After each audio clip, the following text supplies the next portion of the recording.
A Igreja Evangélica Palavra da Cruz, em Sidrolândia, Mato Grosso do Sul, traz uma mensagem de fé ao seu coração.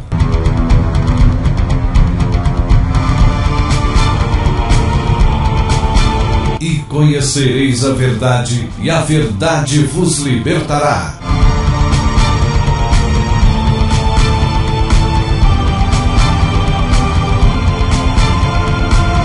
Palavra da Cruz. A apresentação: Pastor Cláudio Morandi.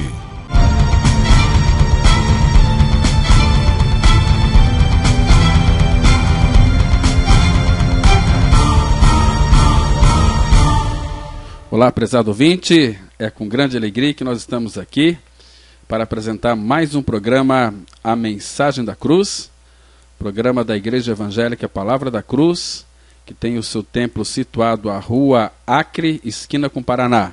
Rua Acre, o número é 260, bem no centro de Sidrolândia, Mato Grosso do Sul. Hoje, em nome do Senhor Jesus Cristo, nós vamos tratar de um assunto sobre a ruína e a restauração do apóstolo Pedro. Vamos abrir as nossas Bíblias em Mateus, capítulo 26, Mateus 26, versículo 35. Mateus 26, 35, assim diz a santa palavra de Deus. Disse-lhe Pedro: ainda que me seja necessário morrer contigo, de nenhum modo te negarei. E todos os discípulos disseram o mesmo. Vamos ter uma palavra de oração? Nosso Pai, te damos muitas graças por mais um dia de vida que o Senhor nos concede. Obrigado pela liberdade e por esse tempo que podemos passar juntos, junto com o teu povo, com aqueles que ainda hão de crer no Senhor Jesus por intermédio da tua palavra. E obrigado, meu Pai, pela liberdade que o Senhor nos dá em falarmos aqui, sem nenhum impedimento, a tua palavra. Cremos que a tua palavra é a verdade. A tua palavra, ela dói, ela machuca, ela fere, mas ela cura, ela restaura e ela regenera. Por isso, meu Pai, nós entregamos este tempo diante do Senhor. Pedimos que o teu glorioso Espírito Santo traduz esta palavra aos corações de todos aqueles que nos escutam nessa oportunidade. Em nome do Senhor Jesus que nós oramos. Amém. Queridos, eu quero contar para vocês uma ilustração muito interessante, que um rei, ele possuía um valioso diamante, talvez um dos mais raros e perfeitos do mundo. Mas um dia o diamante caiu de grande altura e um arranhão estragou parte daquele diamante. Aí o rei, ele chamou os melhores peritos para que tentassem de alguma maneira corrigir a imperfeição. Mas todos concordaram que não poderiam retirar o arranhão sem cortar fora uma boa parte da superfície, assim reduzindo o peso e o valor do diamante. Aí finalmente apareceu um artesão não tão famoso e garantiu: olha, eu tenho muito observado o maior artesão de todos e com ele muito aprendi. Eu posso lhe garantir que saberei reparar o diamante sem reduzir o seu valor. Sua confiança era tanta, meus irmãos, que, convencido, o rei entregou o diamante ao homem. Interessante que, depois de alguns dias, o artesão retornou com o diamante ao rei, que ficou surpreso ao descobrir que o feio arranhão tinha desaparecido e em seu lugar fora entalhada uma bela rosa.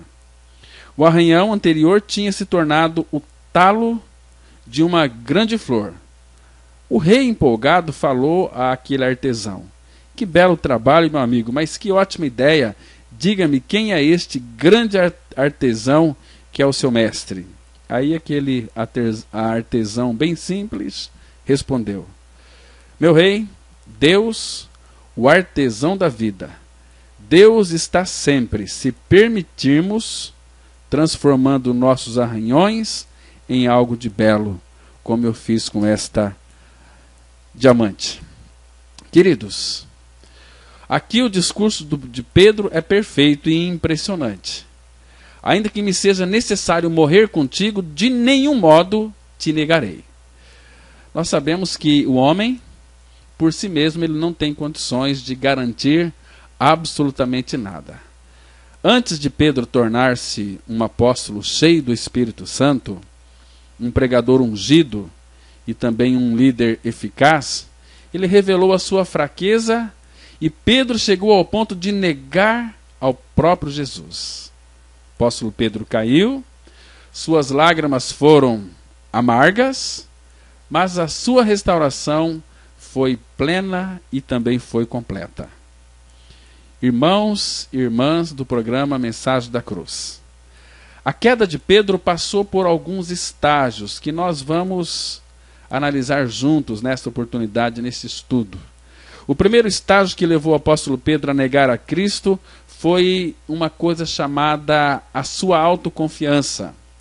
Porque quando Jesus alertou Pedro acerca do plano de Satanás de peneirá-lo como trigo, Pedro ele respondeu que estava pronto a ir com ele, tanto para a prisão como para a morte. Interessante, meus queridos e amados ouvintes, que o apóstolo Pedro, ele subestimou a ação do inimigo e superestimou a si mesmo. Pedro pôs exagerada confiança no seu próprio eu. E aí começou a sua ruína espiritual. Aliás, a ruína espiritual de todo ser humano está no fato dessa pessoa colocar a sua confiança em si mesmo. Nós estamos vivendo o apogeu da psicologia de autoajuda. Hoje em dia, nós vemos que as livrarias, elas estão abarrotadas de obras que nos ensinam a confiar em nós mesmos. O cristianismo diz exatamente o contrário. Somos fracos e limitados. E não podemos andar sustentados na bengala da autoconfiança. Precisamos mais da ajuda do alto do que da autoajuda. Eu quero que você observe esta advertência da palavra do Senhor em Jeremias, capítulo 17, versículo 5, que diz assim, olha. Jeremias 17, verso 5.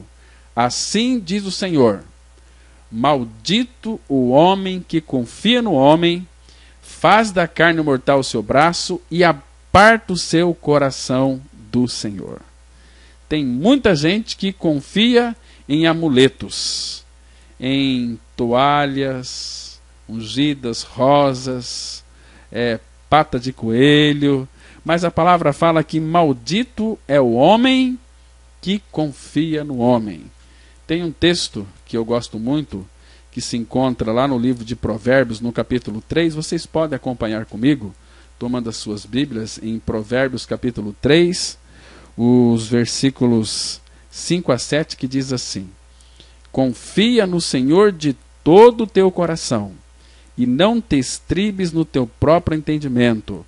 Reconhece-o em todos os teus caminhos, e ele endireitará as tuas veredas. Confia no Senhor, sim, mas de todo o teu coração, e não te estribes. A palavra estribe é aquele que coloca no arreio, tem um estribo, o estribo é um apoio para você subir no cavalo. Então não se apoie no seu entendimento, porque tanto eu quanto você, nós não sabemos nada a respeito da palavra de Deus se o Pai não revelar pelo seu Espírito. Agora, queridos, aqui na vida de Pedro, nós vemos o segundo estágio que levou o apóstolo Pedro à ruína de negar a Cristo, foi a sua indolência. Porque o mesmo Pedro que havia prometido fidelidade a Cristo e essa disposição de ir para a prisão e a morte, agora ele está cativo do sono no jardim do Getsemane, no auge da batalha. Faltou-lhe para Pedro a percepção da gravidade do momento. Faltou-lhe para Pedro vigilância espiritual. Ele estava entregue ao sono em vez de guerrear com Cristo contra as hostes do mal. Por isso que, irmãos e irmãs, a fraqueza espiritual de Pedro o fez dormir. E ao dormir, fracassou no teste da vigilância espiritual. As palavras de Pedro eram de confiança, mas as suas atitudes eram trôpegas, falhas. Promessas desprovidas de poder evaporam na hora da crise. O sono substitui a autoconfiança. E o fracasso de Pedro se estabeleceu no palco da arrogância. Lá no Getsemane, em Mateus capítulo 26, verso 40, está escrito assim: E voltando para os discípulos, achou-os dormindo, e disse a Pedro: Então, nenhuma hora pudestes vós vigiar comigo? Queridos, quem cedo madruga, fica com sono à tarde. Pode ter certeza disso.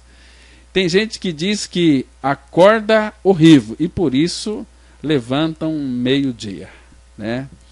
Agora, irmãos, certa noite, enquanto... Isso aqui eu vou dizer uma história muito interessante, mas para aqueles que gostam de dormir.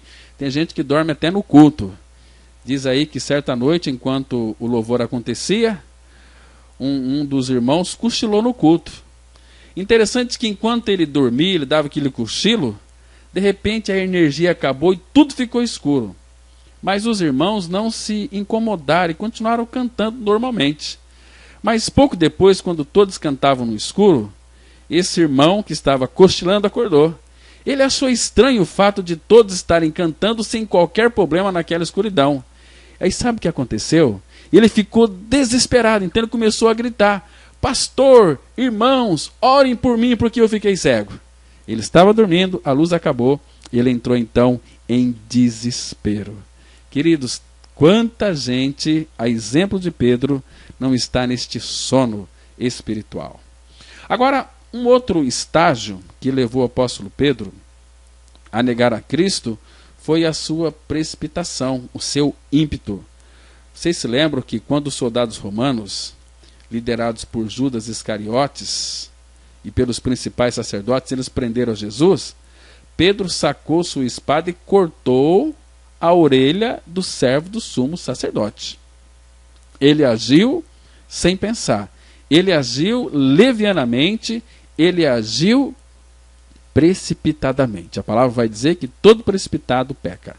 Está escrito lá em João 18:10 assim: Então Simão Pedro puxou da espada que trazia e feriu o servo do sumo sacerdote, cortando-lhe a orelha direita, e o nome do servo era Malco. Agora, por que Pedro ficou tão bravo aqui? Ele conhecia Jesus, mas não se conhecia tanto. Ele sabia quem era Jesus, mas ele não se conhecia. Ele, com ímpeto, cortou a orelha do Malco, né? Queridos, esse ímpeto, essa precipitação tem levado muita gente boa a cometer pecados, porque todo aquele que é precipitado, a Bíblia diz que peca. Essa valentia de Pedro era absolutamente carnal, porque dormiu e não orou, entrou na batalha errada, com armas erradas e a motivação errada. O apóstolo Pedro, ele deu mais um passo na direção de sua ruína. Ele deslizou mais um degrau rumo ao chão. Precisamos lutar não com armas carnais, mas sim com armas espirituais. Nós precisamos entrar nessa guerra com os olhos nos céus e os joelhos no chão. Precisamos despojar-nos da autoconfiança para recebermos o socorro que vem do alto, porque a nossa luta não é contra carne e sangue. Lá em Efésios capítulo 6, verso 12, a Bíblia diz assim: Porque a nossa luta não é contra o sangue e a carne, e sim contra os principados e potestades, contra os dominadores deste mundo tenebroso, contra as forças espirituais do mal nas regiões celestes. Amados, nesta luta, nós não somos mais um pecador lutando para ser santo. Eu sou um santo lutando contra o pecado. Agora, se não fosse a igreja, Satanás já teria transformado este mundo em um verdadeiro inferno. Estou lembrando daquela história daquele pastor batista e um assembleiano. Eles foram evangelizar em um bairro nobre de uma cidade grande. Chegando a uma das mansões, um cachorro veio em direção deles latindo muito. Aí aquele pastor assembleiano grita: Está amarrado em nome de Jesus. Agora o outro pastor Batista respondeu imediatamente e já correndo: tá solto, ele vai nos morder, né? Queridos, mas a nossa luta não é contra carne e sangue, e sim contra principados e potestades. Sempre quando muitas vezes uma pessoa se enfurece contra você, lembre-se que não é aquela pessoa em si, mas se Cristo for a sua vida, se você de fato ganhou uma experiência de regeneração, de novo nascimento, se você de fato creu que está crucificado com Cristo, Cristo é sua vida, a vida de Cristo em você atrairá perseguições. E quando as pessoas vêm com raiva contra você, não é para você ficar com raiva da pessoa, porque aquela pessoa está sendo um instrumento do diabo. Ame aquela pessoa que você vai derrotar este inimigo. Então, irmãos, mas vamos voltar a falar de Pedro. Um outro estágio que levou o apóstolo Pedro à ruína foi que ele seguia a Jesus de longe. Lá em Mateus, capítulo 26, verso 58, está escrito assim: mas Pedro seguia de longe até o pátio do sumo sacerdote, e tendo entrado, assentou-se entre os serventuários para ver o fim. Estava seguindo Jesus de longe. Assim também é a vida cristã de muitos. Eles seguem Jesus de longe. Jesus não se intromete na minha vida, quem manda aqui sou eu. Eu faço aquilo que eu quero, faço aquilo que acho melhor. São esses crentes de meia sola, que nunca nasceram de novo, que vivem no pecado, que são filhos do diabo, mas com uma boa caricatura de crente, são santos do pau oco, não tem nada a ver com vida cristã, porque eles não querem o Senhor, não querem conhecer a verdade os espanta. A Bíblia vai dizer claramente, lá no Salmo 1, que os ímpios, os perversos, não prevalecerão, diz a palavra de Deus. Lá no Salmo 1, versículo 5, diz: por isso os perversos não prevalecerão no juízo, nem os pecadores na congregação dos justos. Está vendo aqui? Uma vez que nós nascemos de novo, não somos mais pecadores, somos regenerados, somos santos em Cristo, somos filhos de Deus. Percebe, irmãos? Então, Pedro seguia, a exemplo de muitos crentes, Jesus de longe. Agora, nós não seguimos Jesus de longe. Cristo é a minha vida, Ele habita dentro de mim. Ele é quem vai governar a minha vida, porque Ele é rei. O governo está sobre os seus ombros. Se Ele é rei, eu entreguei a minha vida para que Ele a governasse, não eu. Agora, depois que Cristo ele foi levado para casa, lá do sumo sacerdote, Pedro, ele mergulhou nas sombras da noite e seguia Jesus de longe. Sua coragem desvaneceu. A sua valentia tornou-se em covardia. Seu compromisso de ir com Jesus para a prisão e a morte foi quebrado. Agora, a sua fidelidade incondicional ao Filho de Deus começou a enfraquecer.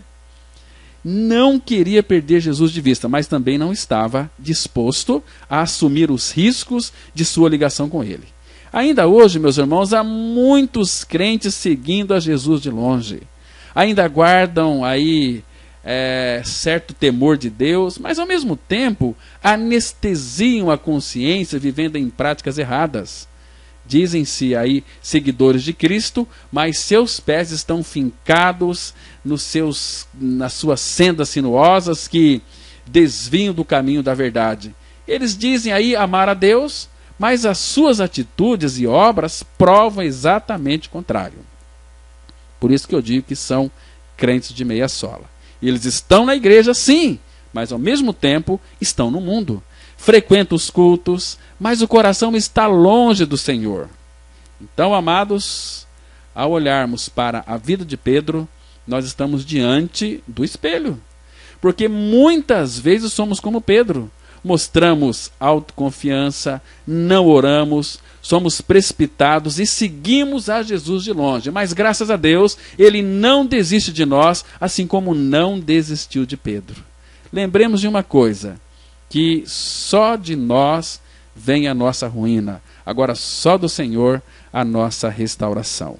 Em Oséias capítulo 13, versículo 9, a Bíblia diz assim: a tua ruína, ó Israel, vem de ti, e só de mim o teu socorro. Que texto maravilhoso é esse, não é verdade, meus irmãos? Então, como o Senhor restaurou a Pedro? Como é que foi?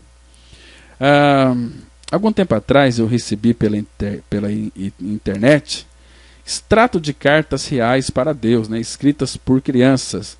Numa delas, a criança escreveu assim: olha, querido Deus, você queria mesmo que a girafa se parecesse assim, ou foi de fato um acidente? Achei muito interessante a carta daquela criança. Amados, vamos verificar agora como que o Senhor operou uma restauração na vida de Pedro. Jesus, vocês se lembram que ele olhou para Pedro exatamente no momento em que ele estava negando, jurando e praguejando, insistindo em dizer que não conhecia Jesus. Os olhos de Jesus penetraram na alma de Pedro e radiografaram as mazelas do seu coração. Aquilo foi um olhar de tristeza, mas também de compaixão. Porque quando Jesus olhou para Pedro, este se lembrou da palavra do Senhor, e ao lembrar-se dela, encontrou uma âncora de esperança e o caminho de volta para a restauração. Lucas, no capítulo 22, no versículo 61, ele diz o seguinte: então, voltando-se o Senhor, fixou os olhos em Pedro, e Pedro se lembrou da palavra do Senhor, como lhe dissera: hoje 3 vezes me negarás antes de cantar o galo. Eu sei que foi uma experiência muito amarga. O Senhor, ele olhou exatamente para o coração de Pedro. Foi um olhar penetrante. Por isso, Pedro, ele pôde ver quem realmente ele era. Pedro, ele era um homem inútil. Mas aquele olhar não foi um olhar de condenação. Foi um olhar de restauração. Porque Jesus, na primeira vez que olhou para Pedro, ele disse o seguinte, que quando Jesus lá em João capítulo 1, verso 42, depois que André levou Pedro até Jesus, e a palavra fala em João 1, 42, que olhando Jesus para ele, para Pedro, disse: tu és Simão, o filho de João, ou seja, tu és Simão, filho de ninguém, mas tu serás chamado Cefas, que quer dizer Pedro. Está vendo, irmãos, que lindo é isso? Isso é precioso, isso é bom demais. Tu és Simão, um João ninguém, mas tu serás chamado Pedro. Por isso que o olhar de Jesus é cheio de ternura e misericórdia. Basta um olhar dele e toda a dureza de nosso coração se derrete. Porque o seu olhar, ele penetra as câmaras mais interiores da nossa vida. Seu olhar produz em nós arrependimento para a vida. Seu amor nos traz de volta para o verdadeiro sentido da vida. E após aquele penetrante olhar do Senhor, Pedro, saindo dali, chorou amargamente. Pedro não chorou o choro de remorso, nem verteu lágrimas de dissimulação. Ele jogou fora o veneno das suas mazelas e assim demonstrou verdadeiro arrependimento. O choro de arrependimento desemboca na alegria do perdão. Pedro estava muito, mas muito triste, mas o Senhor deixou um recado peculiar, especial, através de um anjo. Lá em Marcos 16, verso 7, ele disse assim: mas ide, dizei a seus discípulos e a Pedro, que ele vai adiante de vós para a Galiléia, lá o vereis como ele vos disse. Vocês viram aqui, irmãos, que cuidado especial que o Senhor teve com Pedro? Ide, dizei a meus discípulos, a seus discípulos, aliás, né? E também a Pedro, que ele vai adiante de vós para a Galiléia. Queridos, o Senhor nos chama pelo nome. A chamada é para servir, é uma chamada para sofrer. A partir desse dia, Pedro nunca mais foi o mesmo. Ele entendeu claramente a obra da salvação do Senhor Jesus. Agora, deixa eu lhe fazer uma pergunta. Por que Jesus mandou este recado especial para Pedro? Por quê? Sabe por quê? Porque Jesus sabia que, a essa altura, Pedro não se sentia mais digno de ser um discípulo. Pedro havia negado seu nome, a sua fé, suas convicções, seu apostolado e também o seu Senhor. É maravilhoso saber que Jesus, ele não abre mão do direito que tem de ter-nos para ele. Ele não abdica do seu direito de ter-nos totalmente para ele. Podemos errar sim, vamos errar e pensar em desistir de tudo, mas Jesus jamais desiste de nos amar. Mesmo quando somos infiéis, ele permanece fiel. Paulo, escrevendo a Timóteo, ele disse o seguinte, 2 Timóteo, capítulo 2, versículo 13.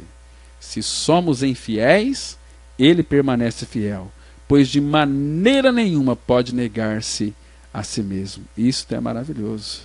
Está vendo aqui, irmãos? Se somos infiéis, ele permanece fiel. Eu fico pensando aqui no meu coração quando Pedro foi informado de que o túmulo de Jesus estava vazio.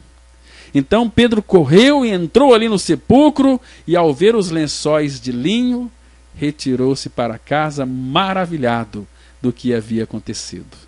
O poder da ressurreição foi mais um instrumento que Deus usou para levantar Pedro de sua queda. O triunfo de Cristo sobre a morte, o diabo e o inferno deixou Pedro maravilhado e extasiado. Queridos irmãos e irmãs, a mesma mão que abriu o túmulo de Cristo abriu os olhos de Pedro. Então Pedro pôde crer que ele havia morrido com Cristo. E ele escreveu lá na sua carta, em 1 Pedro, capítulo 2, versículo 24, ele disse assim: carregando ele mesmo em seu corpo sobre o madeiro os nossos pecados, para que nós, mortos para os pecados, vivamos para a justiça. Por suas chagas fostes sarados. Aleluia, que texto lindo!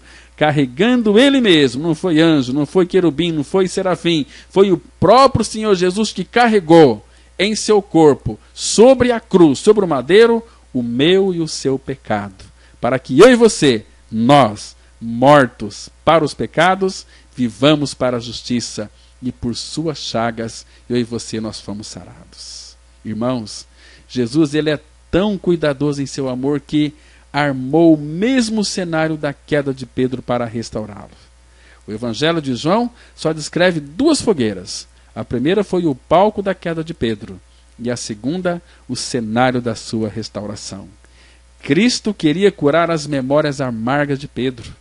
Ali onde tudo havia começado, deveria ser o lugar mais apropriado do seu recomeço. Pedro tornou-se um pregador ousado depois da sua restauração, porque a sua mensagem central era mostrar que o Cristo que foi crucificado triunfou sobre a morte e o diabo. E a ressurreição de Cristo tornou-se a grande bandeira da mensagem de Pedro.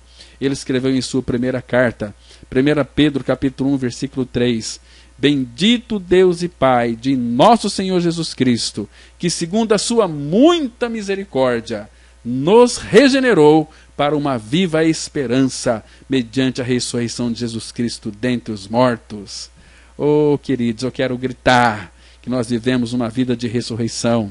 Eu quero proclamar aos 4 cantos deste planeta que Jesus morreu, mas levou todos os pecadores a morrer com ele.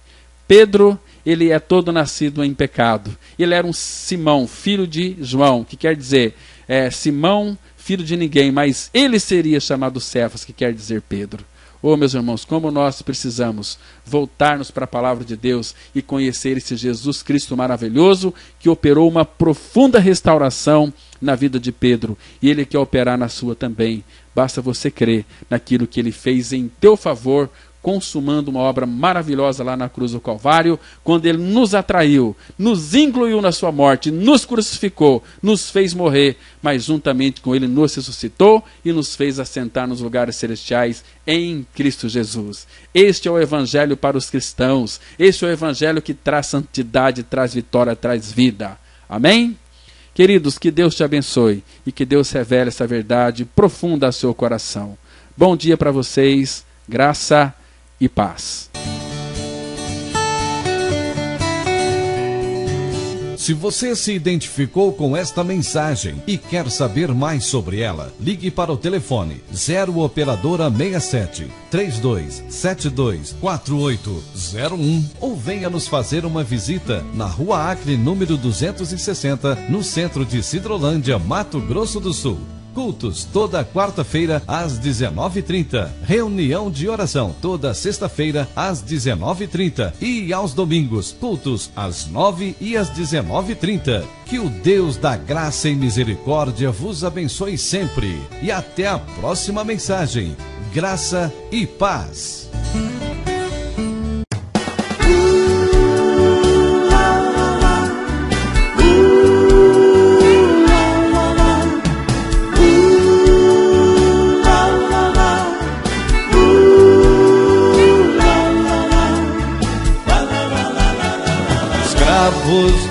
pecado, filhos de Satanás, andávamos nas trevas e não havia paz. Mas o Senhor nosso Deus, que é rico em misericórdia, com mão poderosa nos libertou.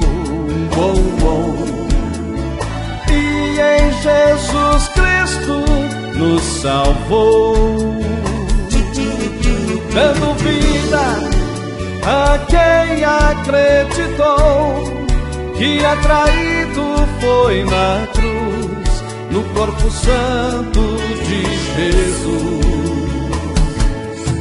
Crucificado, morto e sepultado, justificado do pecado, ressuscitado com Jesus.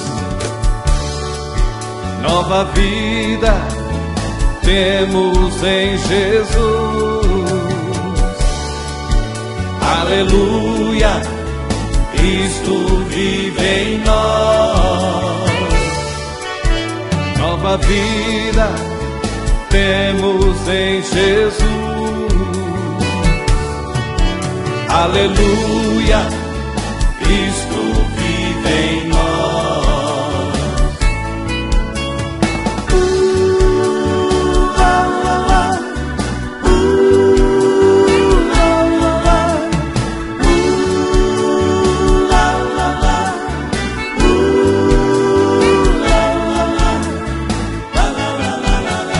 Escravos do pecado, filhos de Satanás, andávamos nas trevas e não havia paz. Mas o Senhor nosso Deus, que é rico em misericórdia, com mão poderosa nos libertou.